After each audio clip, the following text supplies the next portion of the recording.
எல்லாருமே பார்த்தது ஒரு எடிட்டட் எபிசோட். இந்த மாதிரி ஒரு எபிசோட விஜய் டிவியில் போடுவாங்கன்னு நான் சத்தியமா எதிர்பார்க்கவே இல்லை. நான் ரொம்ப பிஸியா எங்களுடைய வீட்டு திருமண விழாவில் இருந்தேன். விஜய் டிவில இருந்து எனக்கு கால் பண்ணி இந்த மாதிரி ஒரு ஷோ பண்றோம், நீங்க கெஸ்டா வாங்க, இந்த மாதிரி உங்க வீட்டில் இருக்கிற நாய் பத்தி பேசுங்க, அஸ் அ டாக் லவரா வாங்க அப்படின்னு கூப்பிட்டாங்க. நான் சொன்னேன், ஆர்குமெண்டா இருந்தா நான் தயவு செய்து வரல, நான் ரொம்ப பிஸியான ஒரு விஷயத்துல இருக்கேன் அப்படின்னு. அதெல்லாம் இல்லை சார், ஆஸ் அ டாக் லவரா வந்து உங்க ஒப்பீனியன் மட்டும் சொல்லுங்க அப்படின்னு அவங்க சொன்னாங்க. அந்த கான்வர்சேஷன்லாம் நான் வச்சிருக்கேன். ஓகே, ஆனா அங்க போனா என்ன சரியா பேசவே விடல. ஸோ என்ன அன்பான ஒரு வேண்டுகோள் என்ன அப்படின்னா, உங்க எல்லா விருப்பத்தோட விஜய் டிவி நிறுவனத்துக்கு அந்த unedited version of the episode அதை நீங்க போடுங்க. ஓகேவா? மக்கள் வந்து எவ்வளவு ஒரு துடிப்பா கொந்தளிச்சு என்னென்னமோ கவர்மெண்ட் மேல போட்டுட்டு இருக்காங்க.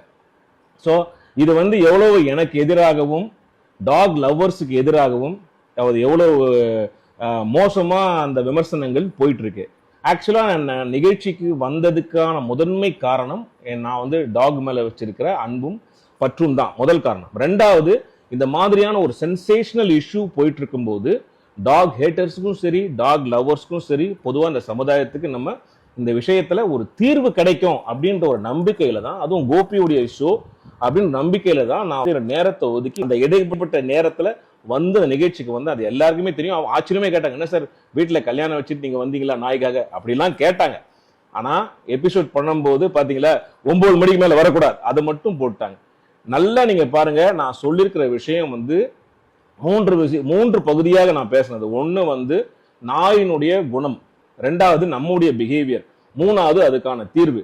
அந்த தீர்வையும் நம்முடைய பிஹேவியரையும் சொன்னதை வந்து அவங்க போடவே இல்லை. 9 மணிக்கு மேல நாய்க்கு தெரியாது நீ நல்லவனா கெட்டவனா அப்படின்னு. அது டெரிட்டரியில மார்க் பண்ணி வச்சிருக்கோம். வந்தா கொலைக்கும் கடிக்கும் புது ஆள் வந்தா அப்படின்றதான் நாங்க பதிவு பண்ண நடந்திருக்கும் போது எனக்கு ரொம்ப ஒரு எனக்கு பாத்தீங்கன்னா ஒரு மன உளைச்சல தான் இருக்கு. மக்கள் நீங்க வந்து தயவு செய்து புரிஞ்சிக்க வேண்டியது என்னன்னா, இந்த மாதிரியான ஒரு நிகழ்ச்சி ஒரு என்டர்டெயின்மெண்ட்டுக்காக கட் பண்ணி ஒரு சென்சேஷனல் இஷ்யூவை வந்து என்டர்டெயின்மெண்ட்டுக்காக பண்ணி மக்களிடையே இந்த மாதிரி ஒரு வன்முறையை தூண்டுறாங்களோ அப்படின்றது எனக்கு ஒரு பெரிய சந்தேகத்துக்கான ஒரு விஷயமா இருக்குது. அதனால இதெல்லாம் வந்து நீங்க பார்க்காம நீங்க வந்து அதே கமெண்ட்ல அதே போடுங்க. விஜய் டிவிக்கு கேளுங்க, கோபி சார்ட்டே கேளுங்க, அன்எடிட்டட் வெர்ஷனை தயவு செய்து போட சொல்லுங்க.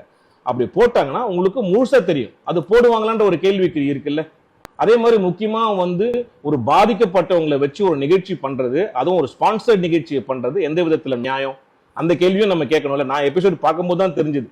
ஏன்னா நான் அந்த நிகழ்ச்சிக்கு வந்து எல்லா ஷூட்டிங் முடிஞ்சு கடைசியில் தான் நான் வந்து ஜாயின் பண்ணேன். ஸோ எனக்கு வந்து அங்க என்ன நடந்ததுன்னு தெரியல. நல்ல விஷயத்த ஒரு தீர்வா ஒரு விஷயத்த ஒரு எபிசோட போடாம இது வந்து ஒரு பிரச்சனையா உருமாறி இருக்கு.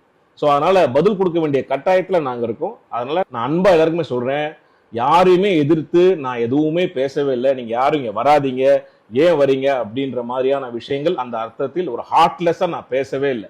நாயுடைய குணத்தை மட்டும்தான் அப்படிதான் நாய் பிஹேவ் பண்ணோம். ஒரு தெருநாய் அப்படிங்கிறது ஒரு பதட்ட நிலையிலேயே எப்பவுமே இருப்பாங்க. இந்த விஷயங்கள் எல்லாம் சொன்னேன். ஆனா வெறும் 9 மணிக்கு மேல வரக்கூடாது, 11 மணிக்கு கூட யாருமே ஏரியாக்குள்ள வரக்கூடாது அப்படின்னு கட் பண்ணி அவர் கேட்ட கேள்வி ரியாக்ஷன்ல இதை வந்து போட்டிருக்காங்க. நீங்க பார்த்த எபிசோட் வந்து ஒரு சினிமா தான், எல்லாரும் கட் பண்ணி ரியாக்ஷனோட போட்டுருக்காங்க. ஸோ இதனால வந்து பாத்தீங்கன்னா ஒரு நாய்க்காக பேச வந்தவங்க எல்லாமே இன்னைக்கு ட்ரோல் செய்யப்படுகிறாங்க. இந்த நிகழ்ச்சியை பாத்தீங்கன்னா rich versus poor, haters versus lovers அப்படியே போச்சு. அந்த மாதிரி ஒரு டிபேட் நிகழ்ச்சி இருக்கக்கூடாதுன்னு தான் என்னோட தாழ்மையான ஒரு ஒப்பீனியன். ஒரு டிபேட் நடக்கும்போது அதுல வந்து கடைசி நமக்கு ஒரு தீர்வு கிடைக்கணும். நமக்கு வந்து ஒரு பிரச்சனை இருக்கு, இப்போ அந்த பிரச்சனையை நம்ம தீர்வை தான் பார்க்கணும். அதை பார்க்காம இந்த நிகழ்ச்சி இந்த மாதிரி ஒரு சென்சேஷனுக்காகவும் ஒரு டிஆர்பிக்காகவும் இந்த நிகழ்ச்சி வந்து